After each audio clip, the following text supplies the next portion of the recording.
Volvemos nuevamente con Álvaro Uribe Vélez y Paloma Valencia, o los uribistas, están sacando es que para participar en un diplomado sobre el legado de Álvaro Uribe Vélez, el legado. Como siempre indico en todos los videos, la única cura para el uribismo es el pacto histórico y Petro presidente. Este video es muy importante. Espero que los uribistas lo vean, sobre todo es para ellos. Yo fui uribista muchísimos años y les voy a mostrar por qué cambié mi forma de pensar. Como siempre lo indico, yo no soy uribista, no es que sea petrista, tampoco, como dicen todos, izquierdoso, tampoco. Simplemente empecé a cambiar mi forma de pensar por muchos acontecimientos que sucedieron en Colombia. Pues a mí me preocupa esto porque la información es para que entiendan los jóvenes que no se dejen manipular más. Miren, ¿saben por qué está el país así? Porque nuestros abuelos vivieron en una berraca ignorancia. Muchos de nuestros padres siguieron en esa ignorancia. Aún muchos de nosotros, porque yo tengo 50 años, aún viven en la ignorancia. Afortunadamente muchos, como lo he indicado en varios videos, utilizamos las medias en las herramientas tecnológicas como el internet, medios alternativos, la prensa, medios internacionales para en realidad saber la verdad de lo que sucede en el país. Porque primero, para Uribe llegar a la presidencia, engañó. Ustedes ya saben que el narcotraficante número 82 a nivel internacional, volverles a hablar del narcotráfico sobre Uribe, sobre los senadores, pues en realidad ya es algo que nosotros lo conocemos. Pero ¿cómo llegó a la presidencia? Y esto es declarado por los mismos paramilitares y Salvatore Mancuso. Entonces, aquí les dejo un video para que ustedes sepan cómo fue que él ingresó a la presidencia. Muchos de sus votos. Miren el video para que lo tengan en cuenta. Por lo menos 2,5 millones de votos de los que recibió Uribe para ser presidente en 2002 fueron conseguidos por la campaña de terror que lideraron los paras, asesinando a quien no votaba por Uribe. Y Álvaro Uribe no disparó un fusil. Yo no estoy diciendo que él mató a un campesino, pero él lideró y propició y fue nuestro referente. Álvaro Uribe, donde lo pongan, llevará el San Benito de autodefensas. El ex jefe paramilitar ya tiene a su haber 14 condenas tras haber aceptado diversos delitos que cometió como líder del bloque Cacique Pimpitá y considera al expresidente Uribe su jefe natural. Álvaro Uribe es un hombre, es el que nosotros llamamos el comandante integral. Es político, es un hacedor de plata porque es un hombre muy rico. Y es bandido. Ese comandante integral que para alias Alberto Guerrero aún tiene en sus manos el fusil. Resulta que el expresidente Uribe no ha soltado el fusil que lleva en la mente, porque es un hombre... Bueno, solamente dejé esa parte porque yo creo que ustedes ya han escuchado ese video en varias ocasiones y seguirle repitiendo lo mismo, pues ya todos conocemos que está todo lo de los falsos positivos, cómo asesinaron gente, pero cómo en veredas, en fincas, en lugares apartados de las capitales asesinaban a la gente para que votara por Uribe. Aparte de eso, ustedes ya saben sobre la reelección, donde Gidis Medina destapó todo lo que sucedió y cómo se reeligió Uribe en su segundo mandato. Como les indico, esto es para todos los uribistas, para que tengan presente qué fue lo que sucedió. Después de que él ya subió, de que ya llegó, él nos vino con el mismo cuentico de Duque, que menos impuestos y más salarios. Aquí les dejo el video para que lo vean. Puede invitar a las empresas a invertir en carbón con una exención tributaria que a los 2 años la desmontan. La eliminación de los recargos, que sí te generan empleo. Para las estadísticas oficiales, el que limpia vidrios en un semáforo no es desempleado, sino ocupado. Su caso no cuenta para las cifras de desempleo. Y la mejor es esta: se excluye del desempleo a cualquier persona que haya trabajado durante 1 hora en la semana anterior a la encuesta. El director explicó en qué momento una persona deja de ser desempleada. Si la persona trabajó más de 1 hora, ¿sí?, en un trabajo remunerado, ¿sí?, se considera que está empleada. Mientras Noticias 1 pudo acompañar a los encuestadores del DANE, no fue posible encontrar a un solo desempleado, porque casi todo el mundo se había rebuscado algo para comer la semana anterior. Trabajo para el DANE ¿Nos puede permitir un momentico, es tan amable? Los encuestadores llegan a los barrios con formularios cuya pregunta más importante en materia de empleo es: ¿realizó la semana pasada alguna actividad paga por 1 hora o más? Si la persona responde sí, es decir, si trabajó 1 hora la semana anterior, inmediatamente es clasificada como ocupada. Las cifras que el DANE presenta de manera más benévola son utilizadas, entre otras cosas, para medir los avances del gobierno en materia de empleo. Por eso los casos de Rudis María, José Aldrin, Luis Hernando y Gretel estadísticamente no revelan una situación dramática, sino que por el contrario suman décimas para demostrar lo bien que va la política de empleo del gobierno nacional. Y si así son todas las encuestas, pues y por décadas. ustedes se imaginarán. Esto es por décadas. Menos impuestos, mejores salarios. Bajar impuestos, subir salarios. La política de confianza inversionista del gobierno Uribe ha consistido en otorgar una deducción de impuestos del 40% a la inversión de capital productivo de las empresas. Capital barato y trabajo caro hicieron que los empresarios reemplazaran a muchos empleados por maquinaria. ¿Qué efecto ha tenido en el empleo las exenciones tributarias del 40% al capital? Un efecto devastador, muy malo, porque lo que ha hecho es abaratar el factor capital con relación al factor trabajo. Casi 4 billones de pesos no vinculados a la generación de empleo. Entonces la mayoría de estos estímulos que se han dado a manos llenas en los últimos años han ido a beneficiar a empresas que están generando muy poco empleo. A Colombia la está matando la pereza. Lo que tenemos que hacer en modificación de jornada de trabajo es recortar la jornada de sueño, es recortar la jornada de vacaciones, es recortar la jornada de festivos. Entonces imagínense, así era como él tenía a todo el pueblo engañado de que estaba generando empleo y lo único que hacían era enviar encuestadores del DANE a que preguntaran qué habían hecho la semana anterior, si alguno había vendido arepas, si había tocado una guitarra en los buses y había ganado algo de dinero, declaraba que había hecho alguna labor y ya era desempleado. Ese fue el plan de gobierno que supuestamente mostró las estadísticas y la gente engañada, porque ninguno teníamos internet. Muy pocas personas veían noticias. A mí no me gustaban las noticias, la verdad no me gustaban. No me gustaba escuchar nada, por eso andaba tan desinformado con relación al día de hoy. Pero ¿cómo iba a generar Uribe empleo si él mismo, con Oscar Iván Zuluaga, vendieron más de 460 empresas?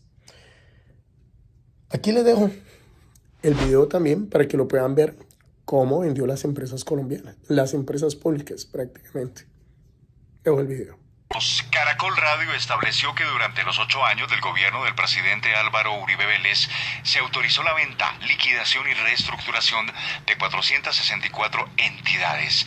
¿Qué vendió el presidente Uribe durante sus 2 periodos de gobierno? Luis Enrique Hurtado, muy buenos días. Fidel, buenos días. La administración que está por concluir vendió al sector privado, entre otras empresas, Bancafé, un 50% más una acción de Telecom, Ecogas, Gran Ahorrar y las electrificadoras de Norte de Santander, Cundinamarca y Santander por no menos de 8 billones de pesos. A esto, Fidel, se le suma el proceso de enajenación del 10% más una acción de Ecopetrol por un valor de 5.7 billones de pesos.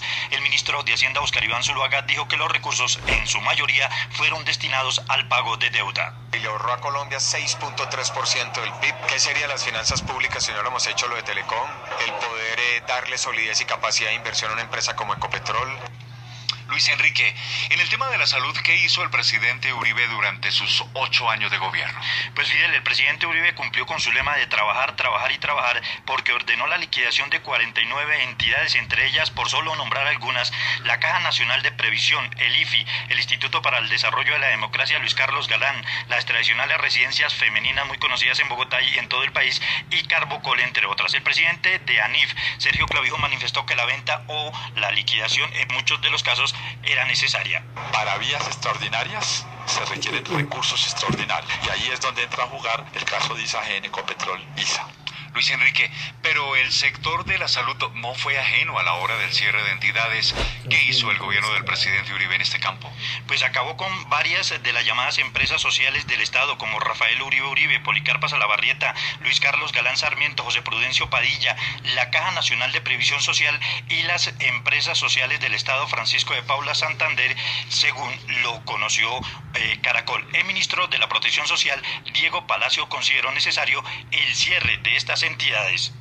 Si mal no recuerdo, son 11 entidades que se han liquidado, que se han reestructurado, son cerca de 230, 240 hospitales, adicional a unas entidades del orden nacional que se han reestructurado. Muy bien, Luis Enrique, finalmente tenemos que indicar que durante los 8 años de gobierno del presidente Álvaro Uribe Vélez se modificó la planta de personal de 93 entidades y se liquidaron varias electrificadoras y empresas de servicios públicos. La única empresa que se logró salvar fue Isagen.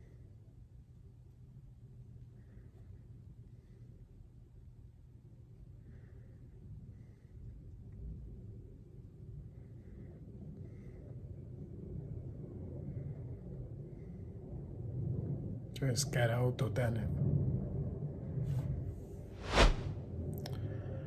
Entonces, cuando Uribe vende todas estas empresas, que vende nuestras empresas públicas y las convierten en privadas, todo se nos empezó a incrementar los costos y eso nunca tuvo en cuenta la gente. Las personas de mi edad empezamos a sufrir, por eso yo tengo unos videos anteriores que decía que es que el problema que tenemos hoy en día no es de ahora, es lo que venimos heredando de años. Cuando él empezó a privatizarlo todo, ustedes saben que lo privado es mucho más costoso,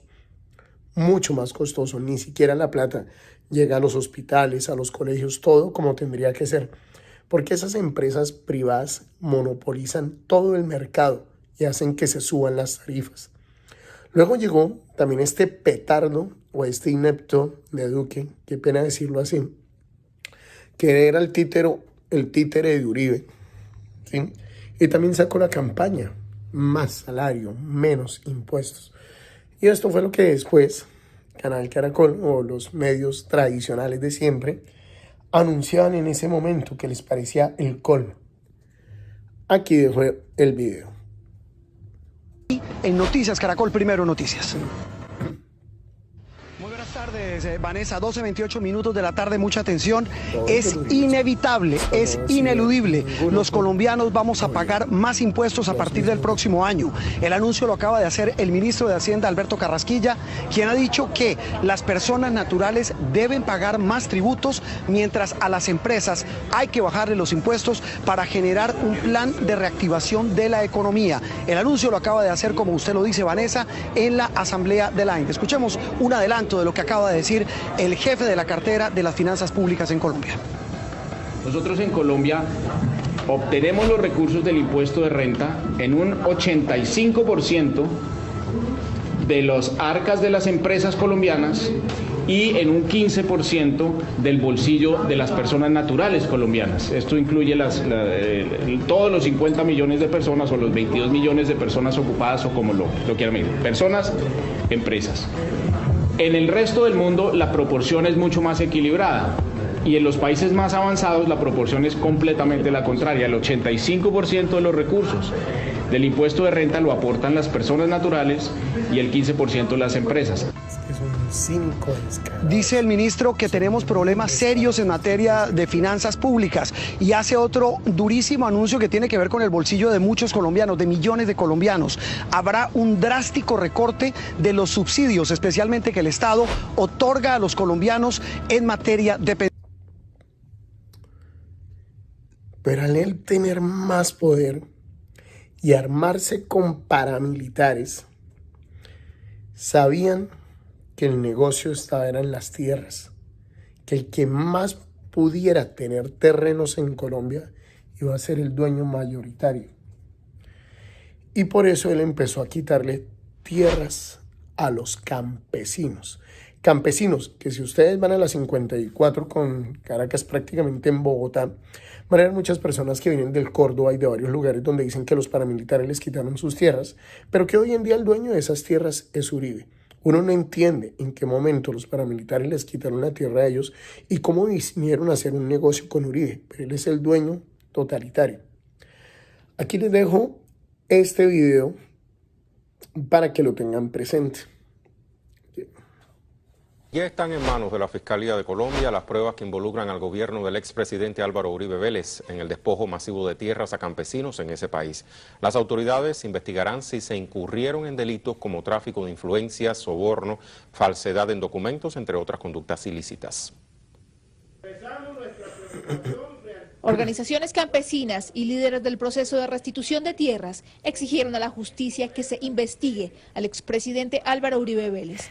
Y es que aseguran las comunidades que el despojo masivo de tierras fue una política de Estado, en donde el amedrentamiento y las amenazas fueron la principal arma de persuasión. Llevaban a los campesinos engañados a las notarías, les obligaban a firmar unos papeles en blanco y esos papeles en blanco luego aparecían como escrituras registradas por el notario. Entonces ahí vemos de que realmente hubo una confabulación.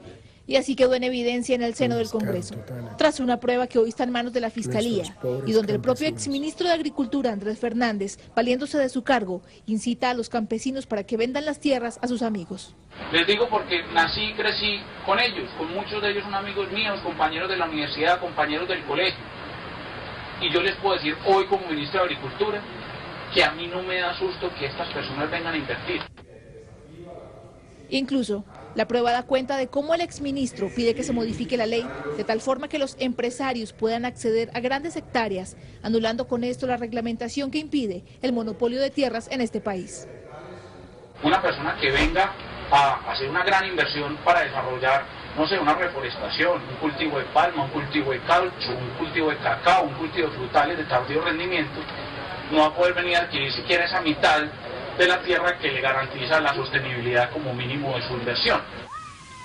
En esta zona de tierras productivas, hoy en disputa entre empresarios paramilitares y campesinos, fue donde se concentró gran parte de la atención del gobierno de Uribe Vélez. Es el ejemplo vivo de cómo se sanea el tema de orden público destinado única y exclusivamente a que haya una concentración de la tierra en manos de algunos empresarios para proyectos agroindustriales. En este caso, los empresarios, como fue denunciado, son empresarios de origen antioqueño que financiaron la campaña en el 2002 del expresidente Álvaro Uribe Vélez. Ahora es el turno de la Fiscalía para que investigue los delitos de presunto tráfico de influencias, soborno, falsedad en documento público, entre otras conductas ilícitas. Angie Camacho, Telesur, Bogotá, Colombia. Entonces, el despojo de tierras que le han hecho a nuestros campesinos durante años, esto también incluye a María Fernanda Cabal y a muchos políticos uribistas que con el dominio del poder han despojado a nuestros campesinos. Y los campesinos, todos los que están metidos en la JEP, en el conflicto armado. Eso no es solamente para atacar a la guerrilla y que la guerrilla no, eso es para todos los que estuvieron en el conflicto armado, que son políticos, guerrilla, policía, ejército, falsos positivos, todos están ahí involucrados. Pero este despojo de tierras es para que lo tengan en cuenta. Luego de que Uribe se estaba llenando de tierras, luego lanzó un decreto de agroingreso seguro para ayudar a los campesinos. Pero ¿saben cuál era la ayuda? Que a los que tuvieran más terrenos les daban mucho más dinero. Claro, nuestros campesinos son pobres, pues a ellos no les van a llegar migajas. ¿Cómo es posible que a algunos les llegaban 400 miserables pesos de agroingreso seguro para ayudarles? Y a los multimillonarios que tenían fincas, que tenían todo, como María Fernanda Cabal, su familia, como Uribe, a ellos sí les llegó una buena cantidad de dinero. Aquí también les tengo la evidencia para que lo tengan presente. Aquí está el video. En agroingreso seguro no hay inequidad, porque las cifras son demoledoras. Todos los campesinos reportados, los que tienen una hectárea recibieron 33.000 pesos, los que tienen menos reciben 2.000, 5.000 pesitos, hasta 498 pesitos, una moneda de 500. Eso es lo que han recibido y eso está reportado. Agroingreso seguro se ha concentrado en familias de gran tradición, influencia política y donantes de las dos campañas presidenciales del presidente Uribe y de la recolección de las firmas para su segunda reelección. Estos documentos demuestran que la familia Dávila Abondano del grupo Dávila, a través de su padre y presidente del grupo Alberto Francisco Dávila Díaz Granados, aportó 2,5 millones de pesos para la campaña de Álvaro Uribe en 2002, como aparece en esta relación oficial de donaciones de la campaña, autenticada con su firma por el presidente Uribe y que reposa en el Consejo Nacional Electoral. Silvestre Dangond, quien a través de su empresa Palmas Oleaginosas de Casacará recibió un subsidio por 447 millones de pesos, y Alfredo Lacutir Dangond, quien donó a la campaña presidencial de 2002 5 millones de pesos y junto con su esposa e hijo recibió casi 3.000 millones de pesos en subsidio de agroingreso seguro. Roberto Viva Lacutir, a través de 3 de sus empresas, ha recibido recibido más de 1.300 millones de pesos. Su hermana Silvia Rosa Vives recibió 479 millones, un poco más que su otra hermana María Teresa, a quien le tocaron 348. Otra de las hermanas, Patricia Vives Lacutir, recibió 465 millones. La cuñada de ella, Silvia Rosa Campo Vives, casada con Juan Ignacio Vives Lacutir, recibió 438 millones. Y Álvaro Luis Vives Lacutir, uno de los menores de la familia, recibió subsidios por 896 millones. Uno de ellos, José Francisco Vives Lacutir, recibió 552 millones y Margarita Vives Lacutir 787 millones. No se queda atrás el primo de ellos, Alfonso Vives Caballero, quien logró 843 millones, ni Alfonso José González Vives, a quien le tocaron 750 millones, ni a Andrés Vives Prieto, quien reclamó 827 millones en Agroingreso Seguro. Es un mecanismo transparente. A desmentir a mucho oportunista que ha salido a decir con esto que este es un programa pro rico. Eso no es justo, eso no es verdad. Bueno, con esto lo que hizo Uribe fue enriquecer a todos los que habían aportado en algún momento a sus campañas presidenciales. A todos los enriqueció, menos a los campesinos que no ayudaron. Esto fue un robo al Estado y para mí deberían ellos de ponerles en este gobierno una demanda penal y jurídica y hacer que todos los que recibieron ese dinero lo regresen con intereses a la fecha. Porque este fue un robo que le hicieron a la nación, donde todos los colombianos, todos nosotros, entregamos nuestros impuestos, entregamos nuestro salario dignamente para que se lo robaran los mismos de siempre. Y eso es lo que ellos no quieren en este gobierno, que se les haga justicia. Y quieren seguir robando, por eso no quieren aprobar ninguna de las reformas, para seguir robando de la misma forma que durante años lo han hecho. Porque aquí les voy a mostrar con los decretos lo que hizo con nuestra salud y con nuestras EPS, que ese fue el sistema que él implementó. Aquí dejo el video para que también lo vean. Les voy a contar otra historia, la de las 5 EPS más grandes del país. 1. Nueva EPS. Tiene 6.3 millones de afiliados. Tiene ingresos declarados de 7.94 billones de pesos. Utilidad declarada 12.000 millones de pesos. Propietarios. El Estado es dueño del 50% y la otra mitad pertenece a varias cajas de compensación. Fue creada en el 2012 de la desintegración del Seguro Social ordenada por el expresidente Álvaro Uribe. El actual presidente es el doctor José Fernando Cardona, quien lleva 12 años en el cargo tras haber sido nombrado por el expresidente Álvaro Uribe. Segundo, Suramericana. Tiene 5.6 millones de afiliados, ingresos declarados de 4.43 billones de pesos, ganancias declaradas 9.217 millones de pesos, propietarios el Grupo Empresarial Antioqueño. Su gerente es el doctor Pablo Otero. Tercero, Medimás. Tiene 4.2 millones de afiliados, ingresos declarados de 4.3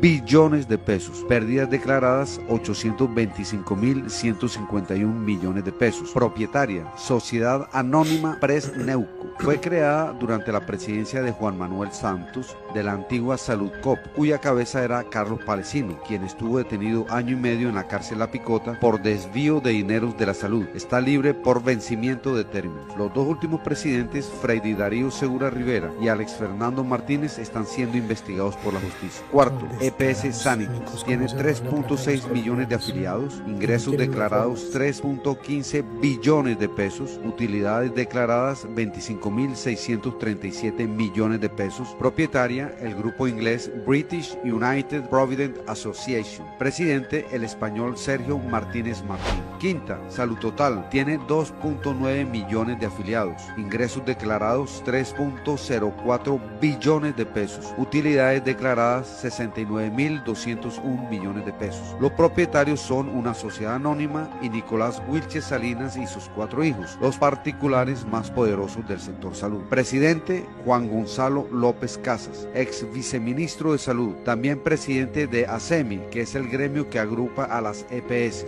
De esto hay unos hechos que indignan y son inaceptables. 1. El descaro de citar las ganancias del ejercicio cuando tanto los usuarios como los prestadores de servicios no reciben garantías. 2. ¿Qué hacen grupos empresariales y particulares multimillonarios manejando nuestra salud? 3. ¿Qué hacen sociedades anónimas manejando nuestra salud? 4. ¿Qué hacen empresas extranjeras lucrándose con el dinero de la salud de los colombianos? 5. ¿Qué hacen personas investigadas por la ley manejando la salud de los colombianos? 6. Esa puerta giratoria entre el gobierno central, ASEMI y las EPS. 7. ¿Por qué el gobierno y las entidades de control permiten estos actos que violan las leyes, nuestra soberanía y los derechos fundamentales en salud de los colombianos de todos los estratos sociales? No, esto tiene que cambiar.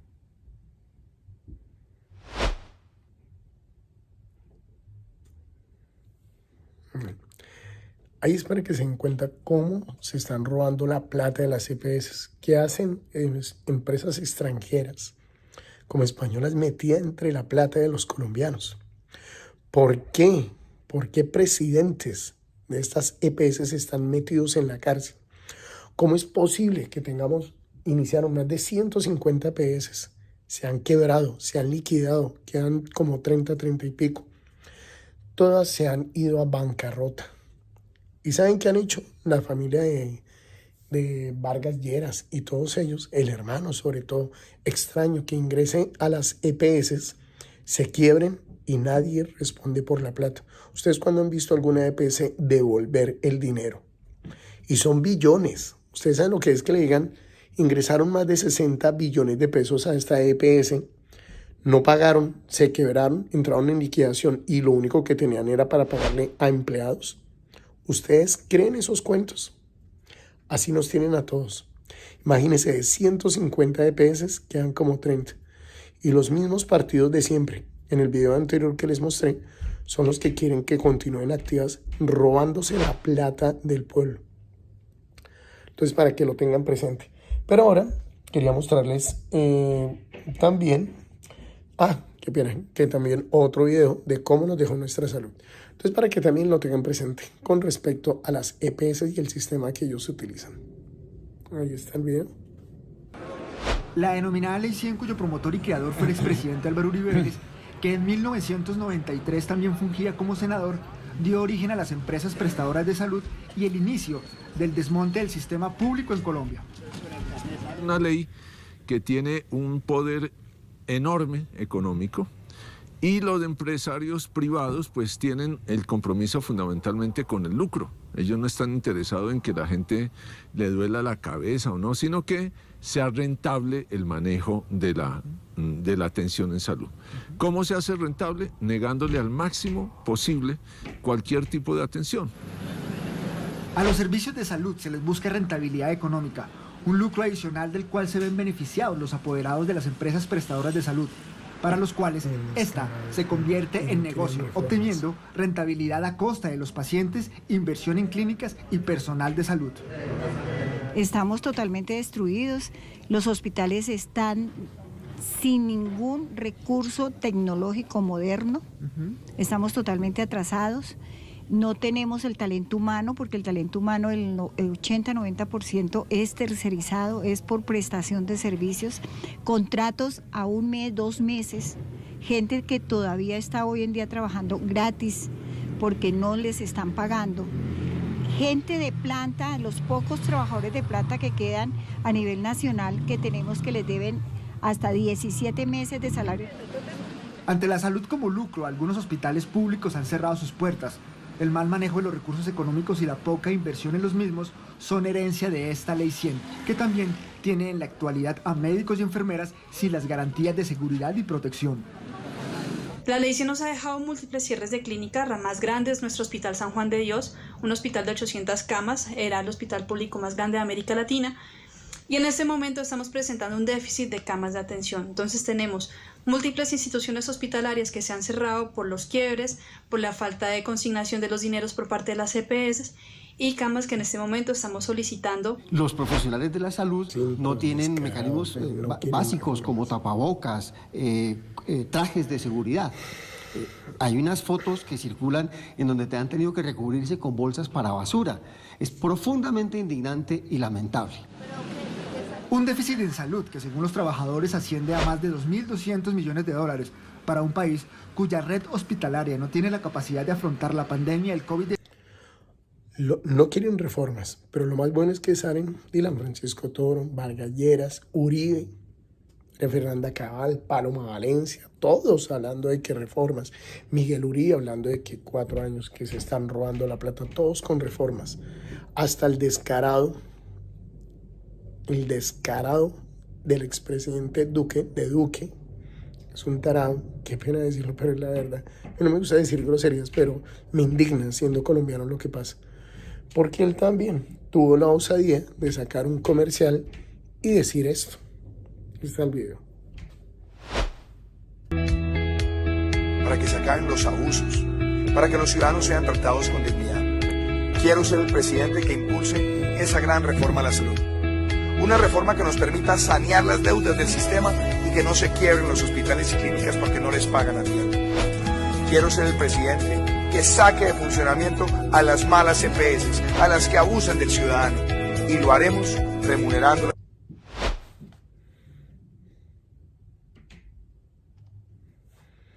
Entonces imagínense, todo este poco juristas dicen que sí se necesita una reforma a la salud, pero cuando Petro lo declara dicen que es que él va a dañar el sistema de salud, va a dañar todo, simplemente porque le van a quitar la plata a los mismos que se la han robado durante años. Ya no se la van a poder robar de la misma forma. Pero adicional a esto, pues también todo lo que ha sucedido con quitarnos nuestra reforma también a la pensión que no la quieren negar.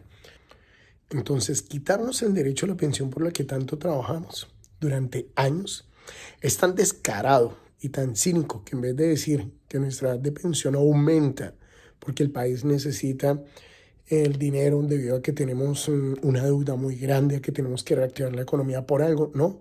Simplemente es que usted dejó de vivir 60 años, ahora vive hasta 80 años. Entonces se le aumenta su edad de pensión porque usted vive 80. Pero si sube a 90 o 100 años, entonces ¿a qué hora nos pensionamos? ¿A los 80?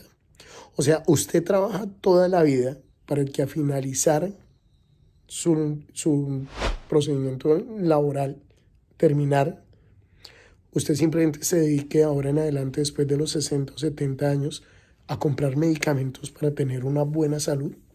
Para eso nos matamos toda la vida trabajando, simplemente para eso, sin ni siquiera una pensión digna, porque ni siquiera llega un salario mínimo, sino le llegan 800, 700, 600 mil pesos, y todo por los decretos de Uribe.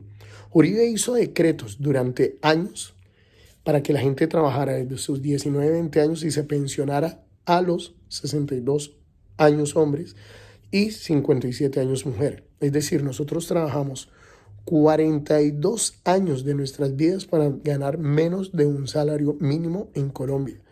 Él colocó sus decretos para trabajar solo 4 años, él y sus amigos, y se quedan con megapensiones de más de 35 millones. Y la gente uribista aún no entiende eso y lo sigue apoyando. Aparte de eso, quería colocar un decreto que la pensión para la persona que la trabajara y llegara a fallecer, ahí quedaba su pensión y la acogía del Estado.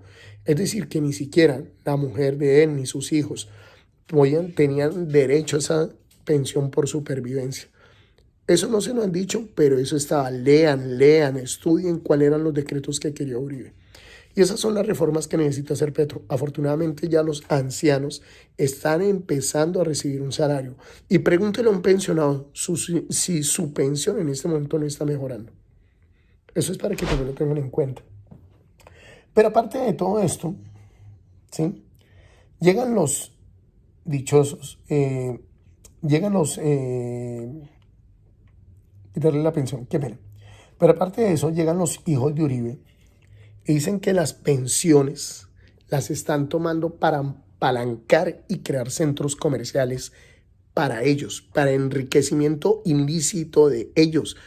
¿Qué joven o qué persona en Colombia vendiendo manillas en la calle o sombreritos se llena de dinero, se vuelve rico y empieza a comprar predios por todos lados? Eso lo tiene que verificar bien la justicia. Y aquí queda la evidencia cómo enmangualados con Sarmiento y los banqueros tomaban la plata de pensiones y de salud para construir centros comerciales para ellos, al igual que los peajes. Aquí dejo la evidencia de los hijos de Uribe. El pasado jueves se inauguró el moderno centro Nuestro Cartago, catalogado por los medios de comunicación locales como el centro más grande del norte del valle, con una inversión que supera los 100.000 millones de pesos, con 140 locales, cines y plazoleta de comidas, entre otros servicios. Esta es una inversión que se apalanca con fondos de pensiones. Tiene en todo proyecto quebrado de Colombia está los fondos de pensiones. Usan la plata del cotizante para arriesgarla. Luego, si miramos, siguen los uribistas hablando de cuál es el legado de Uribe. Sale Paloma Valencia a nivel nacional en cadena, en Revista Semana, y son tan descarados que en 20 años no hicieron nada por el pueblo. Y son tan cínicos que dice ella, en voz de ella, que el 40% de la población en Colombia está en extrema pobreza, que más del 40%, cuando ya sabemos por estadísticas que eran más de un 50% y más de 25 millones de personas en extrema pobreza. Para que ustedes vean que es verdad, aquí les dejo el video. Es el 4%. La pobreza, hemos dicho, está por encima del 40%. Y entonces uno pregunta, ¿con el 4% van a solucionar el problema de la pobreza? Empiezan las mentiras. ¿Sabe cuál es el verdadero factor de inequidad en este país? La educación. La pésima calidad de la educación pública. Luego queda este otro legado de Uribe, donde él le pide al pueblo venezolano, bueno, al ejército venezolano, que por favor no se vaya contra su pueblo. Pero cuando el pueblo colombiano salió a defenderse sobre las reformas que nos iban a colocar ellos, por tener que vender la casa prácticamente para una cirugía, porque no la iban a quitar, teníamos que hacer pagarés, por ponerle el IVA a toda la canasta familiar, por incrementar los precios, y la gente le echa la culpa a Petro. Pero no recuerdan eso, pero a mí me gusta recordar muchas veces qué fue lo que sucedió en esas marchas. Y aquí les dejo el video para que se den cuenta cómo les pide al pueblo venezolano, a los soldados, que no ataquen a su pueblo, pero sí pide armar a las policías y a los soldados para asesinar al pueblo colombiano. Aquí dejo también la evidencia del video. Ejército de Venezuela, a las Fuerzas Armadas de Venezuela, por favor, no sigan disparando contra el pueblo. Desoigan el mandato de la dictadura. Ustedes lo que tienen que hacer es poner los fusiles al servicio de los valores democráticos. Hoy por Venezuela, mañana por nosotros. Eso es para que se den cuenta los legados que nos deja Uribe. Es que es un descarado total. Y también aquí un pedacito. Bueno, ustedes ya saben lo que sucedió en las marchas. Y colocar de pronto un video de estos pues da mucha tristeza. Pero sí quiero que entiendan esto, lo que dice Uribe, que por qué se puede llegar a asesinar. Esto lo dijo él, no yo. En la voz de Uribe, por qué razones que pueden llegar a asesinar las personas o ellos, el gobierno. Ahí dejo el video. Hay que matar por razones morales. Descarado. Que hay casos en que hay que matar por razones morales.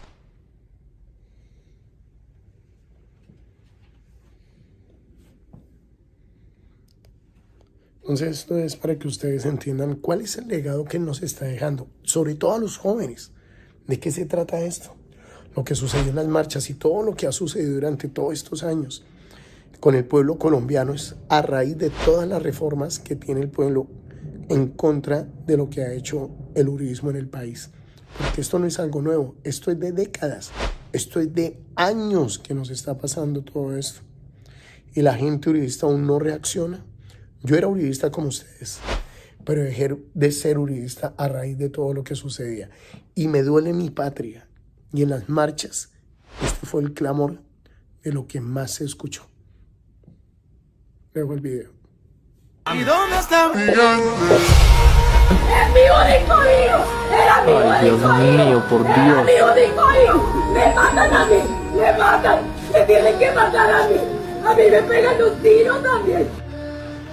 Nadie podrá llevar por encima de su corazón a nadie, ni hacerle mal en su persona, aunque piense y diga diferente.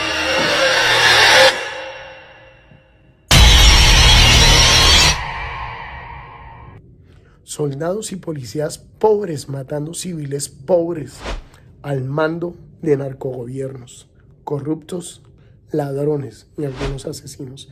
Esto no puede seguir pasando en Colombia. Ya es hora de erradicar el uribismo del país. Uribe ya no es hora de que se marche, de que se vaya, pero que ya nos deje en paz. Por eso aquí les dejo este video de Ariel Ávila que lo encontré. Me parecía muy bueno y siempre lo he replicado en algunos lugares para que lo escuchen. ¿No les parece raro por qué la gente en este país sigue siendo uribista? 1. La Jurisdicción Especial para la Paz dijo que entre 2002 y 2006 se habrían presentado 6.402 ejecuciones extrajudiciales. Civiles, inocentes, asesinados y hechos pasar como guerrilleros para demostrar eficiencia en el combate con las guerrillas. Es el doble de las víctimas de la dictadura de Pinochet en menos de la mitad del tiempo. 2. Álvaro Uribe gobernó con la bancada de la parapolítica, el 40% del Congreso lo pusieron los paramilitares y todos de la coalición de gobierno, hasta el primo del expresidente Álvaro Uribe, Mario Uribe, fue condenado por relaciones con grupos paramilitares. 3. A hoy, en Colombia, la única reelección que tiene vicios de ilegalidad por haber sido adquirida corruptamente es la de Álvaro Uribe. La política hay gente pagando penas por eso. 4. Que esto es lo más duro.